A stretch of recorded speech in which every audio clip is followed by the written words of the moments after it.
renarspodcast. I don't know. I don't think of that was the funniest thing I ever done in the film. That's okay. Let's do the funniest one. Let's talk about that. What's the funniest thing you did? Don't know. I probably would get in trouble for. Well, then don't tell it. Then I have many listeners now. Yeah, it was funny. The problem is the people that listen to is they stunt people, right? As well. So and then I was it wasn't him. There you go. Then there's a call to Fabio. Oh, did you do this and this? No. I don't know. It's like, I mean, but in general, our industry is just, there's so much fun. The variety and incredible, cool things. Hang out with our stunties. They're all crazy as well. So it's like... Everyone has a different thing to bring into it, right? So. Exactly. Different weirdness. Like for me, coming back from Bali and just coming back on the set, it's so cool just to catch up with stunties, you know, like when you have a break, it's sometimes it's easy to forget. Like same, I went traveling for 8 months and I come back because of a job and came back and I did, forget things. You forget things, how fun it is and things that you do. And especially after you're done for such a long time, it becomes normal. When people ask, like, they're so excited to hear. And for me, I was like, it's not excited to talk about it because it's nothing, it's normal for me. You know what I mean? But for someone that don't do that, for me, like someone talking about like their work, like, don't know, the doctor, wherever it is, that's exciting. But for them, so boring. You know what I mean? Because they do that so often. Oh, let's talk about this kind of stuff.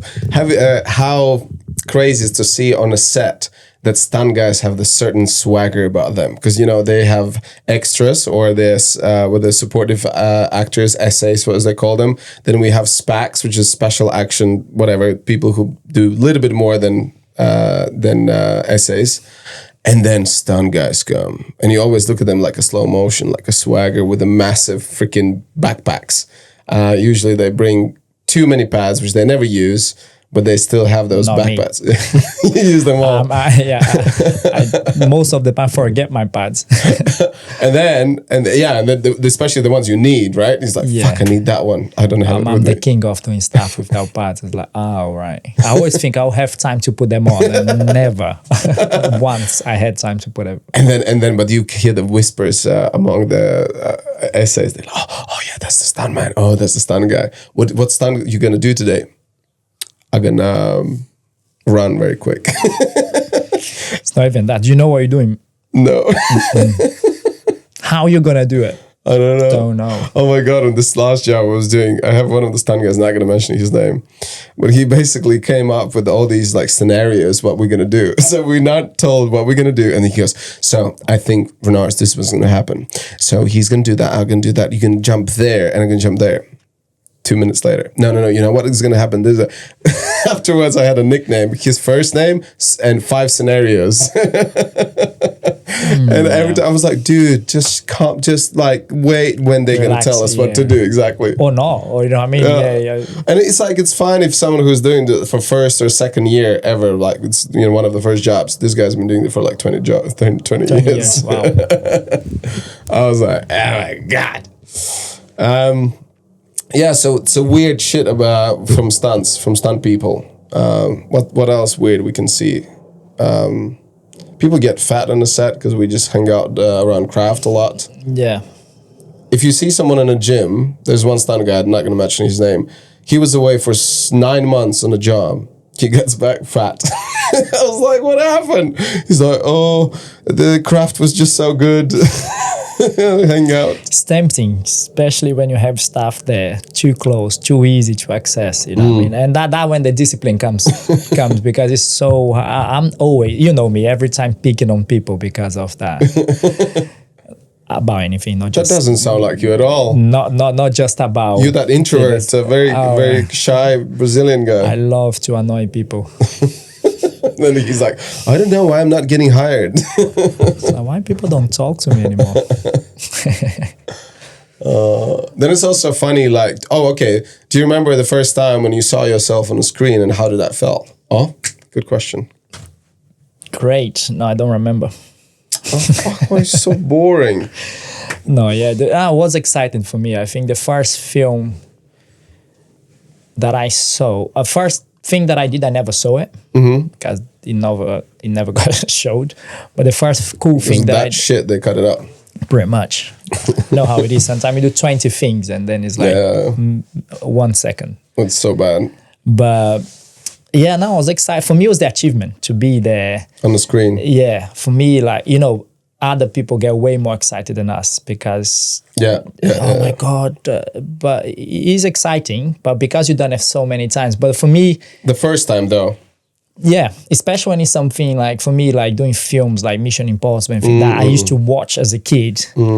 And I was like, oh my God, like those guys. And now I actually saw them next to me. They ask me something, you talk to them. Or nowadays, we even get to choreograph things for the film. And you're like, wow. And I always like to look back and say, wow, I remember that. My first time was when I was watching Hitman's Bodyguard, and I got a speaking part in that. Really? Right? Didn't do stunts, just speaking part, right?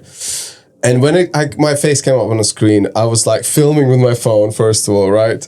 And it was just really weird. And the guy who was the cinema person came over to me like, excuse me, not allowed to film this. And I was like, it's me. I was like, that's me. And he's like, well, I don't give a fuck that it's you. You're not still blocking my view. But no, I can relate to that. I think you remember the whole commercial we talked about, the Suzuki one. Yeah. I was filming in Spain. Because that was the first time you saw yourself on a screen, right? Yeah, and the whole commercial was about me. I mean, it was the bike, but I mean, the whole thing was me representing the bike.